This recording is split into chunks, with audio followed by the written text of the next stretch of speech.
ये आकाशवाणी रायपुर है। छत्तीसगढ़ी समाचार बुलेटिन के संग अनुरिमा शर्मा के जय जोहार। अब सुनो आज के प्रमुख समाचार। विश्वभूषण हरिचंदन छत्तीसगढ़ के नवा राज्यपाल हुई। ओमन अनसुईया उइके के जगह ली। सुश्री उइकेला मणिपुर के राज्यपाल बनाए गए है। एनटीपीसी डहारले कालीले रायपुर में इंडियन पावर स्टेशन 2023 नावले पावर प्लांट O&M सम्मेलन राखे जाथे।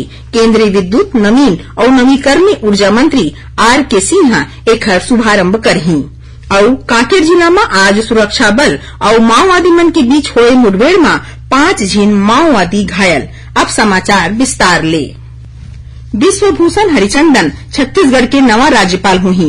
ओमन अनसुईया उइके के जगह ली। सुश्री उइकेला मणिपुर के राज्यपाल बनाए गए है। राष्ट्रपति द्रौपदी मुर्मू आज 12 ठन राज्य के राज्यपाल और 1 झीन उप राज्यपाल के नियुक्ति करीन। उन्हें महाराष्ट्र के राज्यपाल भगत सिंह कोश्यारी और लद्दाख के उप राज्यपाल राधाकृष्ण माथुर के त्याग पत्र ला स्वीकार कर ले गए है। झारखंड के राज्यपाल रमेश बैस महाराष्ट्र के नया राज्यपाल हुई। अरुणाचल प्रदेश के राज्यपाल ब्रिगेडियर B.D. मिश्रा लद्दाख के उप राज्यपाल बनाए गए हैं। उन्हें K.P. परनाइक ला अरुणाचल प्रदेश के राज्यपाल की जिम्मेदारी दे गए है। पूर्व न्यायाधीश S. अब्दुल नजीर ला आंध्र प्रदेश के राज्यपाल नियुक्त करे गए है। उन्हें लक्ष्मण प्रसाद आचार्य ला सिक्किम के और C.P. राधाकृष्णन ला झारखंड के राज्यपाल बनाए गए है। उन्हें शिव प्रताप शुक्ला हिमाचल प्रदेश के और गुलाब चंद कटारिया असम के राज्यपाल हुई। मणिपुर के राज्यपाल ला गणेशन अब नागालैंड के राज्यपाल हुई। बिहार के राज्यपाल फागू चौहान ला मेघालय की जिम्मेदारी दे गए है। उन्हें हिमाचल प्रदेश के राज्यपाल राजेंद्र विश्वनाथ आर्लेकर बिहार के राज्यपाल हुई। छत्तीसगढ़ के नवनियुक्त राज्यपाल श्री हरिचंदन ओडिशा के रहवैया हरे। ओमन भुवनेश्वर और चिल्का विधानसभा ले 5 बार विधायक रहीन है। ओमन बछर 1971 में जनसंघ के संग अपन सियासी पारी शुरू करीन। ओमन कई ठन विभाग के मंत्री घलो रहीन है। श्री हरिचंदन बछर 1980 ले 88 तक ओडिशा भाजपा के अध्यक्ष घलो रहे हवे। ओमन बड़का वकील कवि और साहित्यकार घलो हैं। उमन कई ठिन पुस्तक घलो लिखे हवे। श्री हरिचंदन के राज्यपाल नियुक्त होए में मुख्यमंत्री भूपेश बघेल और पूर्व मुख्यमंत्री डॉक्टर रमन सिंह उनला बधाई और शुभकामना दीन है। प्रधानमंत्री नरेंद्र मोदी कहिन कि अमृत काल में घलो देश के प्राथमिकता उही हरे जौन महर्षि दयानंद के रहीस। श्री मोदी नई दिल्ली में आज महर्षि दयानंद के 200वां जयंती के उपलक्ष्य में बछर भर चलैया समारोह के शुभारंभ करीन। उमन कहिन कि गरीबा और वंचित मन ला आगू बढ़ाना उनका सरकार के मुख्य प्राथमिकता हरे। श्री मोदी यहू कहिन कि आज देश के नोनी मन राफेल असन लड़ाकू विमान घलो उड़ावत हैं। प्रधानमंत्री नरेंद्र मोदी योग ला कई ठिन विषय में अनुसंधान के माध्यम ले लोकप्रिय बनाए में बल दे हैं। एक ट्वीट के जवाब में श्री मोदी कहिन कि योग और भारतीय जुन्ना पारंपरिक चिकित्सा पद्धति ला एक ठिन ऐसन भाषा के माध्यम ले लोकप्रिय बनाए की जरूरत है जौन पूरा दुनिया की समझ में आ सके। राष्ट्रीय ताप विद्युत निगम एनटीपीसी डहारले कालीले रायपुर में इंडियन पावर स्टेशन 2023 नावले पावर प्लांट O&M सम्मेलन राखे जाथे। 3 दिन वाले इस सम्मेलन राजधानी रायपुर के पंडित दीनदयाल उपाध्याय ऑडिटोरियम में होही। काली 13 फरवरी के बिहनिया 10 बजे इस सम्मेलन के शुभारंभ केंद्रीय विद्युत नवीकरणीय ऊर्जा मंत्री R.K. सिन्हा करही। ए मौका में केंद्रीय विद्युत और भारी उद्योग राज्य मंत्री कृष्णपाल और केंद्रीय ऊर्जा सचिव आलोक कुमार घलो मौजूद रही। ए बछर इस सम्मेलन के थीम बदलते ऊर्जा परिदृश्य में भरोसेमंद और टिकाऊ विद्युत उत्पादन के लिए रणनीति हवय। ये सम्मेलन 15 फरवरी तक ले चलही। ए दौरान ऊर्जा संबंधी क्षेत्र के प्रोफेशनल्स, शोधकर्ता, मैन्युफैक्चरर, सर्विस देवैया और इंजीनियर मन आगू आवत टेक्नोलॉजी बारे में अपन विचार और अनुभव बताही।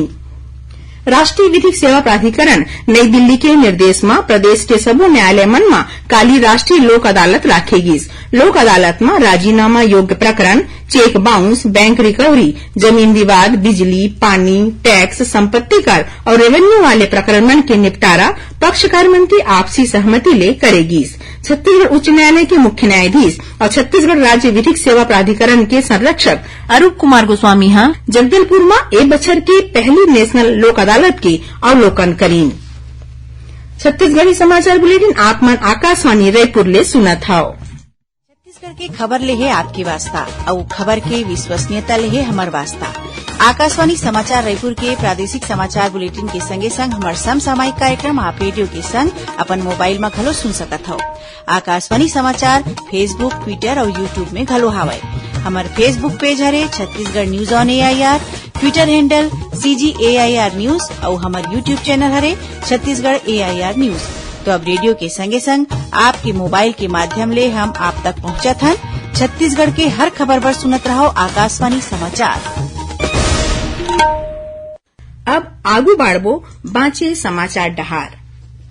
मुख्यमंत्री भूपेश बघेल हा काली अभनपुर विधानसभा क्षेत्र के तामा सिवनी और खोरपा गांव में आम जनता ले भेंट मुलाकात करीन। ए दौरान उमन अब्बड़कन घोषणा घलो करीन, जेमा नगर पंचायत अभनपुर ला नगर पालिका के दर्जा देवई और 30 ठीन दसना वाले अस्पताल की संख्या ला 50 ठीन दसना वाले करे के संगे गांव बेंदरी में नवा उप स्वास्थ्य केंद्र खोले के घोषणा घलो करीन। संगे कोलार और टेकारी गांव में उप स्वास्थ्य केंद्र बर नवा बिल्डिंग बनाए के संगे शासकीय हायर सेकेंडरी स्कूल छछान पैरी के नाव ला स्वर्गीय आसाराम डहरिया के नाव में रखे के ऐलान करीन। उन्हें ग्राम खोरपा में उप तहसील कार्यालय और स्वामी आत्मानंद अंग्रेजी माध्यम स्कूल खोले के संग ITI के निर्माण और सारखी गांव में जिला सहकारी बैंक के शाखा खोले की घोषणा घलो करीन।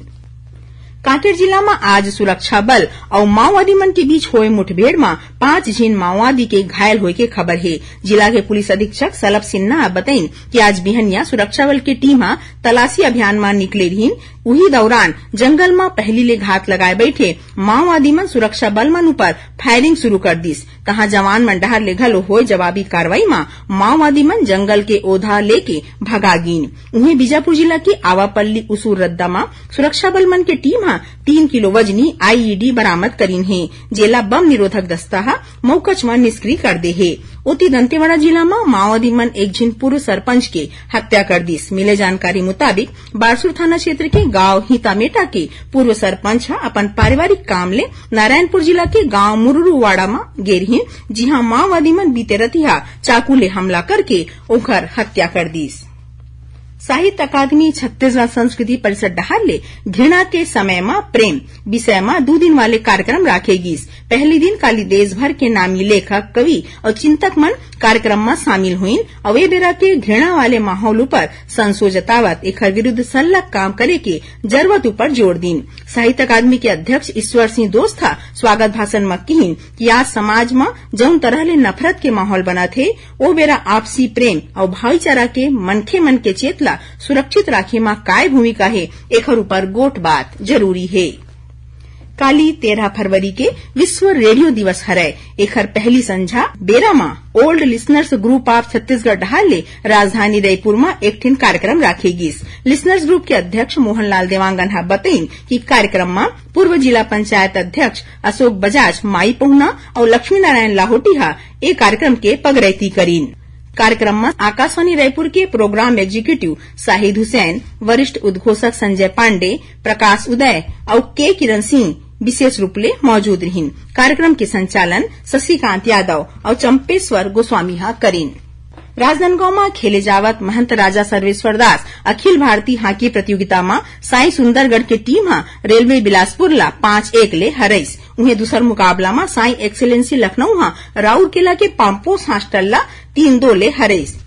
आखिर में प्रमुख समाचार एक घाव फेर विश्वभूषण हरिचंदन छत्तीसगढ़ के नवा राज्यपाल हुई। ओमन अनसुईया उइके की जगह ली। सुश्री उइकेला मणिपुर के राज्यपाल बनाए गए हैं। NTPC डहार ले काली ले रायपुर में इंडियन पावर स्टेशन 2023 नाव ले पावर प्लांट को एंड डैम सम्मेलन राखे जाथे। केंद्रीय विद्युत नवीन और नवीकरणीय ऊर्जा मंत्री RK सिंह एकर शुभारंभ करही।